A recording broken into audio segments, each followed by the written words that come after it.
LA Apostolate, based in Chicago, lends its support to artists as they offer their gifts for the greater glory of God.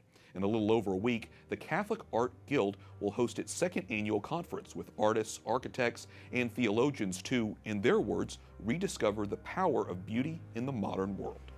Joining me now to talk more about the event and the group itself is Kathleen Carr, president of the Catholic Art Guild. Kathleen, welcome to the program. Thank you. Thanks for having me. The focus of this conference is evangelizing through beauty. How do you think art helps spread the Word of God?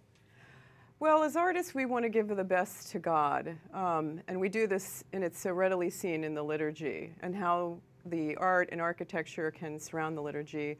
It's a way to help catechize children all the way up to adults that are sitting in the pew, but there are also symbolism and theological and philosophical reasons why a church should be beautiful and have certain ornament, and so it draws people out of themselves and to the eternal. So it's a way that brings people to reverence and awe, and so it's an important dimension that we artists can contribute to the faith and to our fellow man. And this is particularly important for you. You are a classically trained painter, and so I want to highlight one of your pieces in particular. It's called Man of Sorrows, which depicts Christ. So as an artist, how do you think your faith sort of influences the creative process?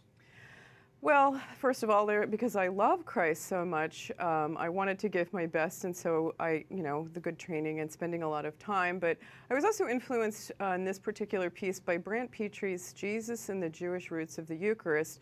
So I was focusing on the Jewishness of Christ, and I wanted to kind of highlight that because I saw this real beauty to his writing. And so I, like an iconographer, I fast and pray when I work on my sacred paintings. And I think that also helps to imbue, a sense of reverence and grace to the work. Sure. For people who may not be classically trained like yourself but have an interest in this sort of thing, how can they become involved in the Catholic Art Guild? What do they need to know about the group itself? Well, it's open for everyone. So, and it's especially attractive for people that are in the visual arts. So that would include architects, artists, designers, and the like. But anybody that is interested in beauty and hoping to help restore this can join, and we have our membership online. And one of the unique benefits of the Guild is our Mass Association. So we sort of believe everything starts and finishes with the liturgy, and so it's fitting that we as artists, our work can be supported by this Mass Association. But all of our events are open to everyone, but also the conference, if they can support the conference, become a member, support our conference, come to our conference.